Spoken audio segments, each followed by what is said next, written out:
My sword!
So all those rumors about the Traveler really are true. So all those rumors...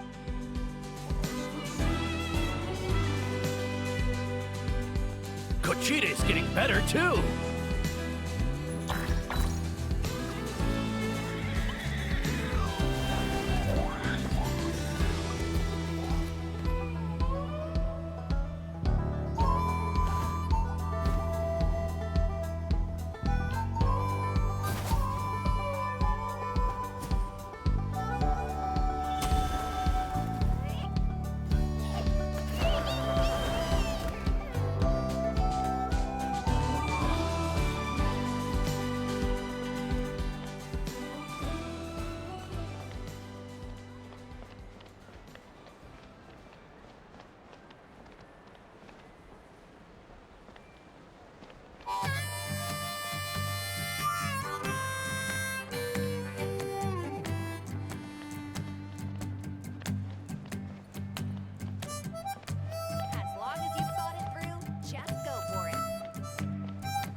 How's Oakland doing?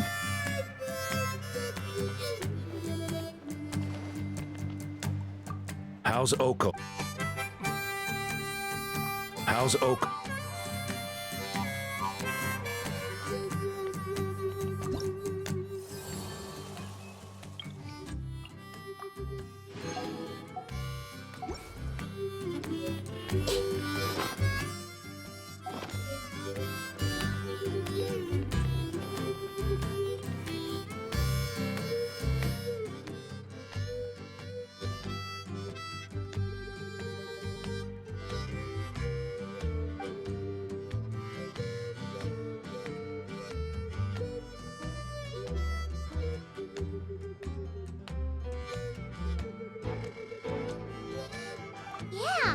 Honestly, Paimon was at a complete loss when she saw so many sick people on the hot air balloon platform.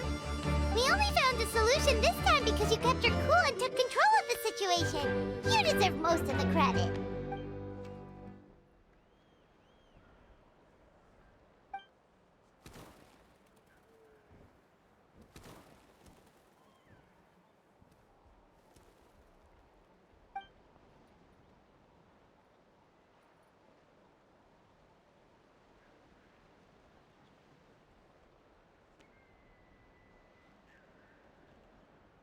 Whoa, you're right. That makes a lot of sense.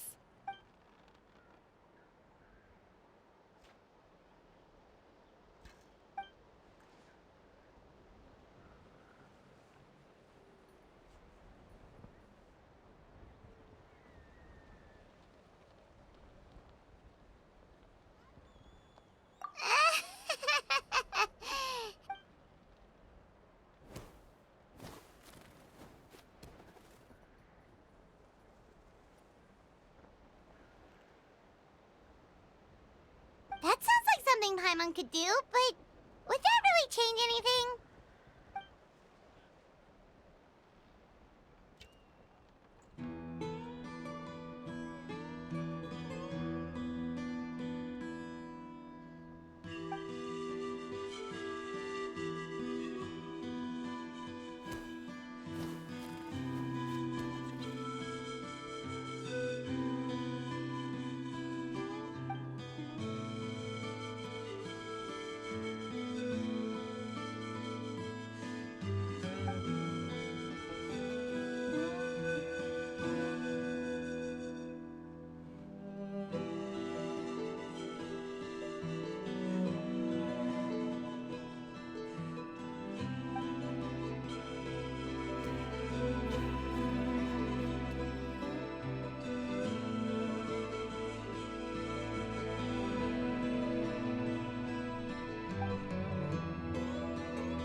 Oh, well, when you put it that way, Paimon's almost encouraged to start drinking kale juice tomorrow. No, today. Paimon will start today. You're amazing, Eon-san. You really make Paimon feel like she can do the impossible. Maybe your true strength is giving other people strength.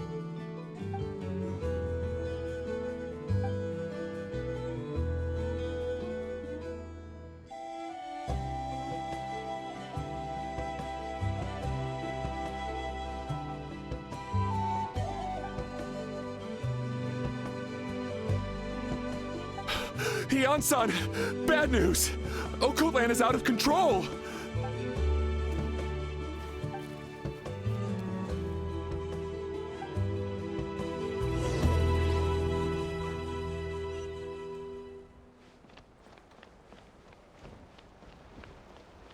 Koichi, give me a hand for a sec.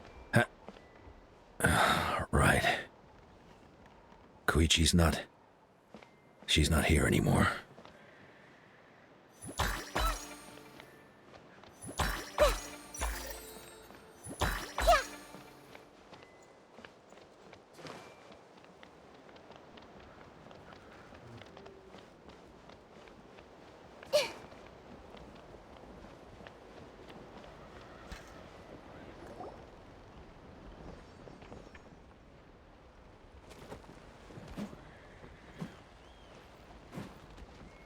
What are you doing, Okotland?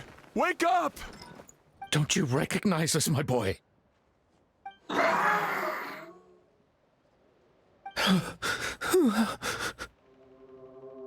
Abyss monsters are everywhere. Everywhere.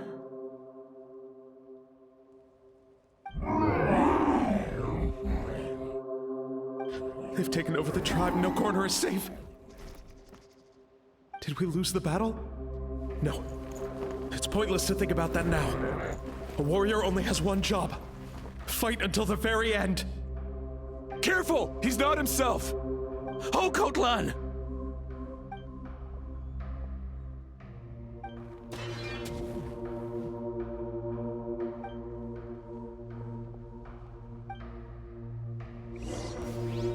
Everyone hold hands. Stand with me. I think so. He thinks we're a bit monster? Wretched a bit! Mom, Dad, Archon. Please, son, you've got to stop. You can't keep going like this. Wretched monsters. Give me my family back! Look, Okotland! That's your father! He's standing right in front of you! Get out of my home! I'll never forgive you!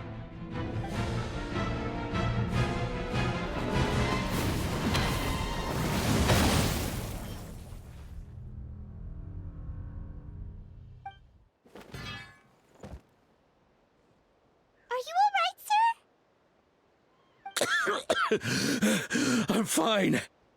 Please, don't hurt my son. He's just trying to protect his home. But what should we do now? He's different from the other two. It's like he can't hear us at all. He keeps calling us monsters. We're basically enemies to him now. Oh, Coatlan.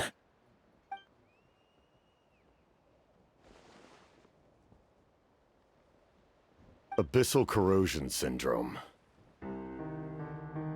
500 years later, and it's resurfaced again. Huh? That voice, it's...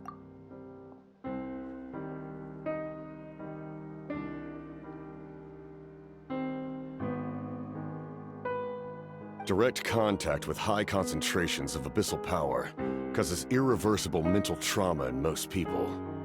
The exact presentation will vary according to trauma level. Some will suffer from superficial hallucinations and maintain the capacity to perceive the outside world. In such cases, verbal and physical interaction can be used to break through the hallucination. However, there are also those who are so far gone, entrenched in hallucinations so deep, that medical intervention is the only option. That's why we developed the Drought of Lucidity. The draft of lucidity? It's a kind of medicine that can dispel the psychological impact of the abyss. The treatment comes with severe side effects, including chronic migraines for the rest of the patient's life, so it's reserved for the worst cases. This man is a devoted warrior, one not easily swayed from battle. That is precisely why it's so difficult to pull him out of this hallucination. If you trust me to be true to my word, give him this. Wretched monsters! Setting up an ambush! Give me your worst. It's either your end or mine! Hurry! He's awake! Please, give him the draft. My son thinks he's alone in this world. In his mind, all his family and comrades are gone, and only enemies remain. There's nothing more painful for a warrior than losing everything you fought so hard to protect.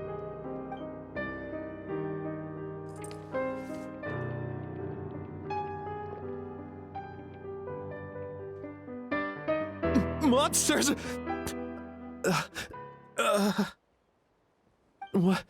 What's going on? Dad? What are you doing here? My head hurts. I just had the strangest dream. I dreamt the Abyss took over the tribe. It's all right, my boy. It was just a nightmare.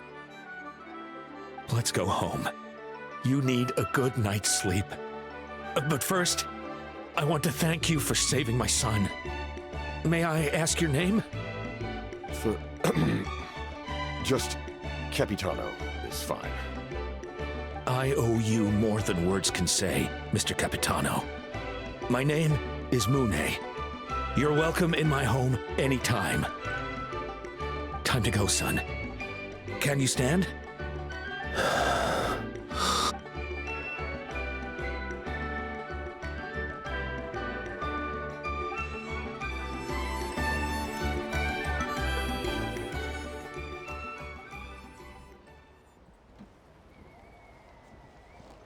Thank goodness everything turned out all right. Think nothing of it. I agreed to offer you my aid, so this is merely a part of that duty. Besides, I care deeply about this land. Right! When we were with Moika, you told us you and your soldiers defended Natlan against the Abyss 500 years ago. That's right. My desire to protect this nation remains unchanged. When my platoon arrived in Natland 500 years ago, like you, we were true outlanders. But as time passed, I encountered the people of this land and witnessed their desperate struggle against the Abyss. Though many of the warriors were rash and inexperienced, they were steadfast and fearless in battle, willing to do anything to protect their fellow citizens, oftentimes with complete disregard for their own survival. Just as I fought for the glory of Conria, they fought for the survival of their nation. We happened to share a common enemy, so I decided to offer my aid. We fought side by side to the very end. I traveled to many places after that, but I never forgot this land. Even now, my work in Natlan remains unfinished.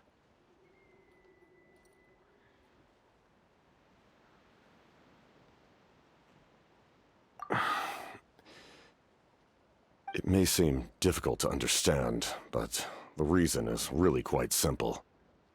That name carries with it the glory of my homeland and the honor of Natlan. Yet, I failed to bring my soldiers home. And I failed to help Natlan defeat the Abyss. But that's not your fault. The Abyss is way stronger than any of us imagined. You need not comfort me. I am no longer who I once was. Let the events of the past continue to collect dust in the annals of history.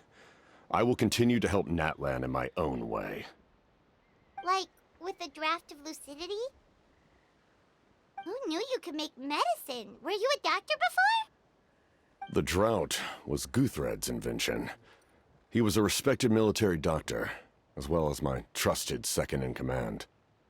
We faced a similar situation to what you witnessed today.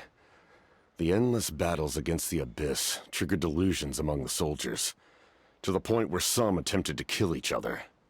In order to develop a treatment as fast as possible, Guthred used himself as a test subject. He passed away shortly after the drought was complete. That's who he was. Unrelenting in his pursuits. No matter the cost, no matter the sacrifice. In the end, he even gave himself up for a chance at success. I'm sure he would be pleased his creation aids people, even now. The Abyss has wrought enough suffering on this land. I sincerely hope this war will end soon.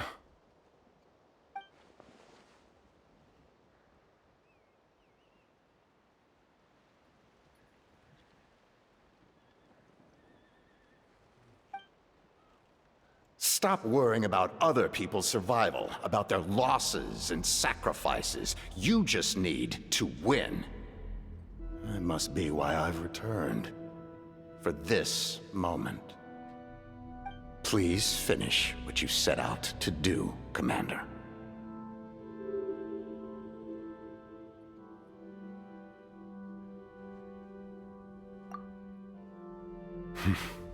You're more perceptive than I imagined. However, some things are better kept secret for now. We may be working together, but our goals are not entirely aligned. What's with the secrets all of a sudden? Paimon's starting to think we should be more careful around you. I do not mean to jeopardize the trust between us. I simply prefer to keep this to myself, because it's a personal matter. All I can tell you is this. Natlan may have survived the worst of the crisis, but the souls of this land are still not at peace. And that is why my work is not yet done. Well, if it's personal, then we'll just have to trust you. If you have other questions, I'm willing to answer them. Wait, like anything? Paimon wants to know how you eat with the mask. Anything you want to ask, Traveler?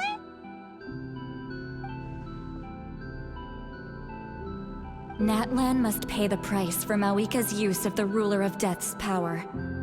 That price is death. And only Mawika's death can clear the debt. Even now that the war's over and the threat to Natlan is gone, it looks like that death is still set in stone.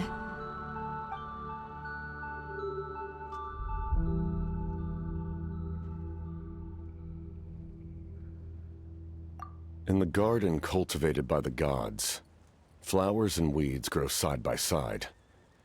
When the weeds compete for nutrients in the soil, the gardener intervenes to inhibit their growth. I'm not one to pass judgment based on my own standard of right and wrong. But It is an undeniable fact that she is responsible for my suffering, as well as that of my people. If that explanation is too difficult to understand, allow me to show you exactly what I mean.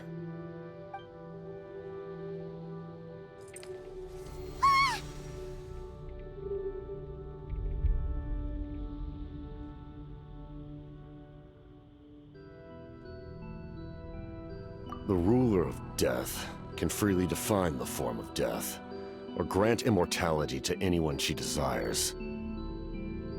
Her power is a rule in and of itself.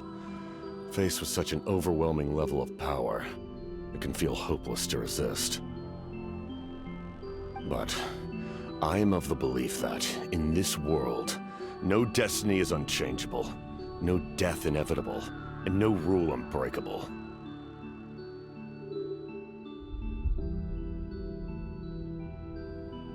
So, before the final moment truly arrives, we must fight harder than ever.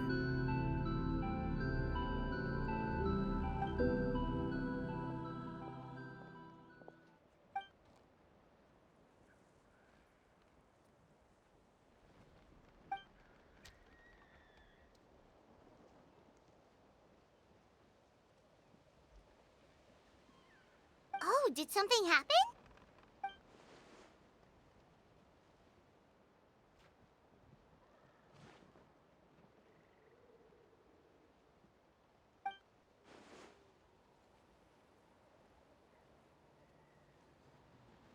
This is a critical time for you, Traveler.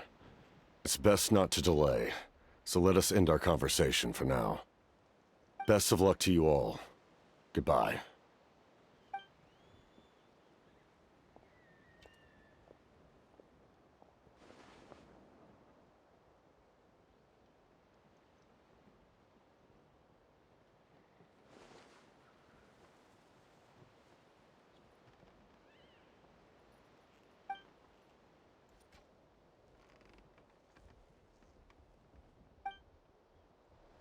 So in the end, the captain still hasn't told us his real goal. He kind of reminds Paimon of someone we met recently. Oh, right, the Lord of the Night! They just seem so tired, you know? Since they've both been alive for many centuries, do you think that's just what happens when you've been alive for too long?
Be prepared and stay safe.